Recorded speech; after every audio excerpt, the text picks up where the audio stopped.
I love it. I like it. You know, it's been good to me. I've had my ups and downs, but this is where everything I've ever had has been.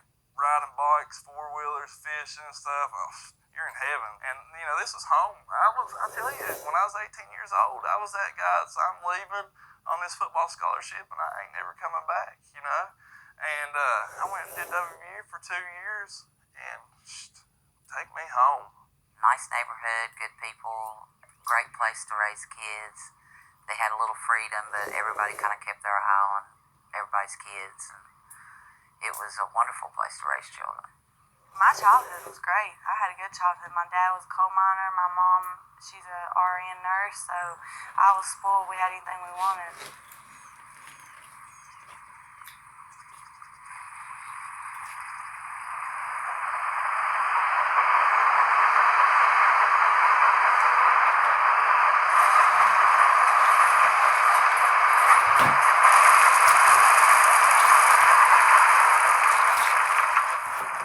Louisiana is an extremely complex contradiction. It is this incredibly beautiful place with a huge population of amazing people with big hearts and so much love to go around.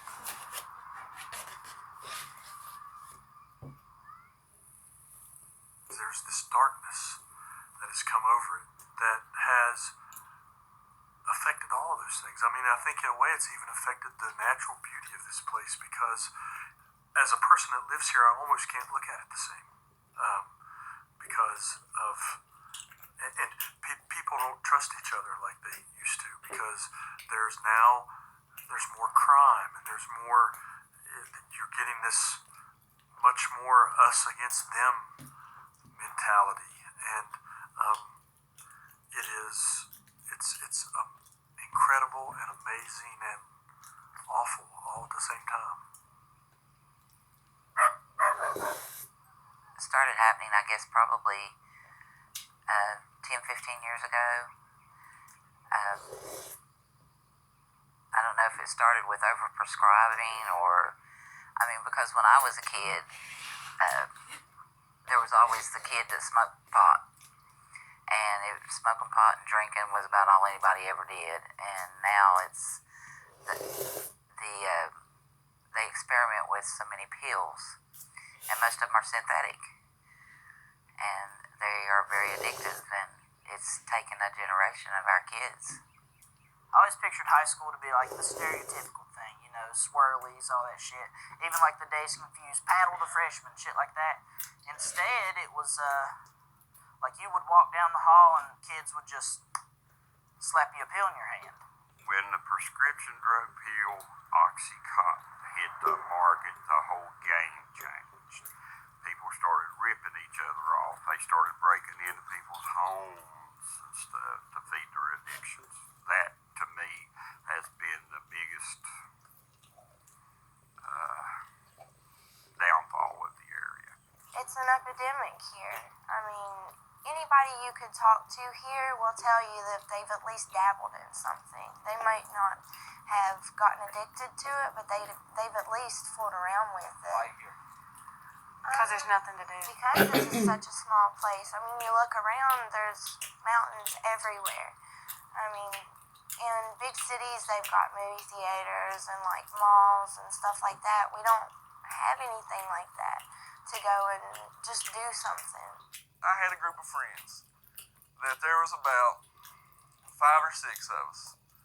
And in high school, we ran around all the time together. And I'm just telling you, they weren't the best for picking up chicks with, because I'll tell you, they was all about 300 damn pounds. But we'd go out, man, and we'd ride up in the woods and shit. And sometimes, you know, we'd have a 12-pack or whatever, and we'd be riding around just, you know, and that was fun. That's what we enjoyed doing and shit. And, you know, a lot of people was out to look good, pick up girls and stuff. Man, we had good, genuine fun back then. And then, you know, there just comes a point where some people, that just ain't enough. You know, I mean, I guess some people just got to push it as far as they can push it. And then that's when you're at a party or something, and somebody, hands you over here, they got pills chopped out or something like that, and that's what we got around here, the devil pills. I mean, we got the oxys, the Xanaxes, and it just completely changes people. Yeah, man, that's all this area is drugs. Fucking, I mean, you got your parties on your weekends, fucking, high school students, college people coming around partying, drinking shit. But more than anything, this place is consumed with fucking dope and shit. Nothing to do around here. I mean, if you want to go to fucking watch a movie, bowl, and any kind of shit like that, you gotta drive fucking 45 minutes. That's fucking dope. 45 minutes an hour. So fucking, if you're sitting in town bored, well, what the fuck you want to do? Hell, man, fucking get high. Go smoke a joint. Go drink a few beers. I mean, you think that shit has to do. You got shit, it's boring around here. Unless you gotta make your own party.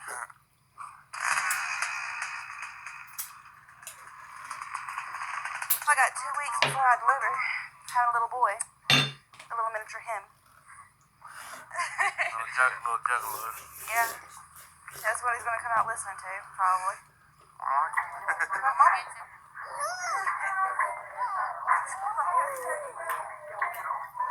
What hair? Got it. Say hi. You're on drugs severely hard, or you work in the mines all day long, or you have a pot to piss in and that's all you've got. That's the 3 things you have in this area. There's nothing. Not a thing. Yeah,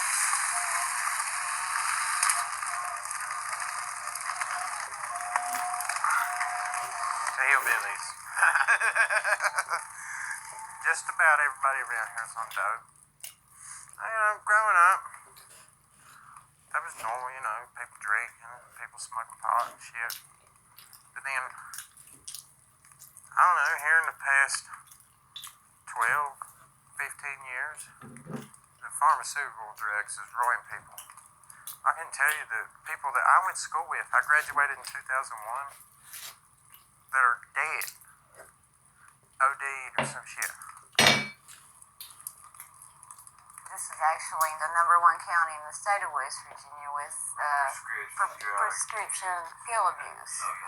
They won't agree to bring a methadone clinic here to Conville. Yeah, because there's so many old The Christians closest here one is and like old people that don't believe in that. They think that that's worse than somebody that has to go out and hunt for pills every day just to feel normal, not to catch a buzz or get messed up on. people really need it here because everybody is just Yeah, everybody's feel ruining their hard. lives. Yeah. They're getting in situations. Everybody that's our age, almost like 75% of them are homeless, living with parents. Couple everybody under are. bridges And over most there in of them Oceana.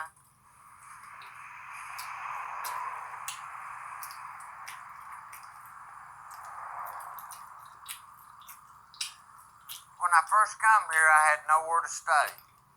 I slept in the sand right there for months with a blanket and a dirty old pillow that, well, you can imagine laying on one overnight in the sand, but I dusted out, tried to put my stuff up there, what little bit I had. And then I went from that to a 2-man tent. We set it up there and lived in it for, just guessing, a year, maybe a little longer than a year. But my wife would use the bathroom in this gutter right here. This is where she'd get up of a morning, come out of the tent, come right there to pee. Well, I was a coal miner. When I was younger, I was a coal miner. Had anything I wanted. Coal miners make good money. But I let drugs put me right here. Right here is where drugs led me.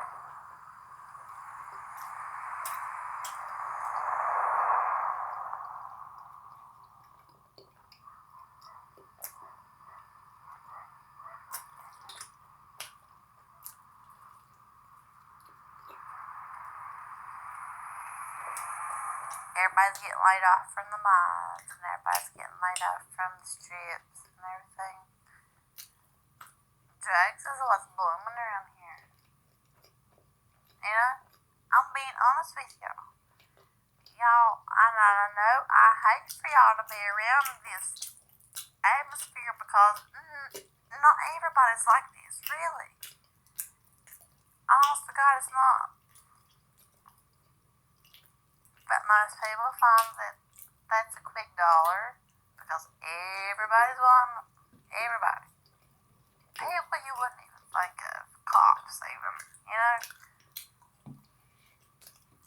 And that's the quickest dollar. Instead of getting out, doing what you gotta do, fucking digging road, washing laundry, watching people's kids, to make an honest dollar.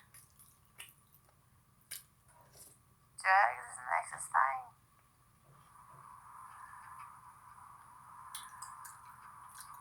If you don't work in the mines, the only other way you got to make money, even wear clothes to working in the mines, is to sell drugs. If you don't see somebody getting up in the morning and going to work, they're selling pills, you know. Prescription drug diversion is a huge problem here because not only does it make the drug more plentiful, but it also kind of creates an economy underground that's far superior to a legitimate economy because most of the kids that are doing it, I mean, they're looking at service sector jobs that don't pay well and they can make a lot of money. Yeah, I made this right here. This right here is all peeled. In like 20, 30 minutes. You just go to the doctor, you pay cash, and they give you the pills. I'll tell you what, I'll show you something right here. Let me find it if I can find it. Right here. They got a doctor in Washington, D.C. now. You pay him $1,000 a visit. Look at this bottle. He is prescribed 450 Oxycontin 30s a month.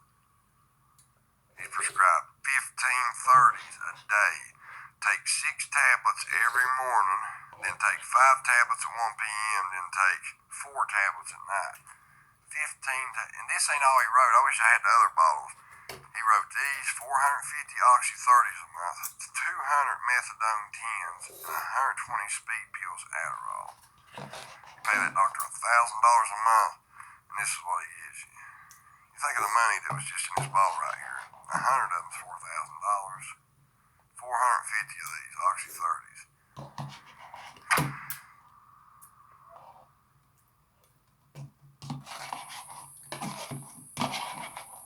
For the past 10 years, I've averaged somewhere between 1,800 and 2,000 teeth extractions per year. When we first opened, and I was a little bit naive about the drug problem as it was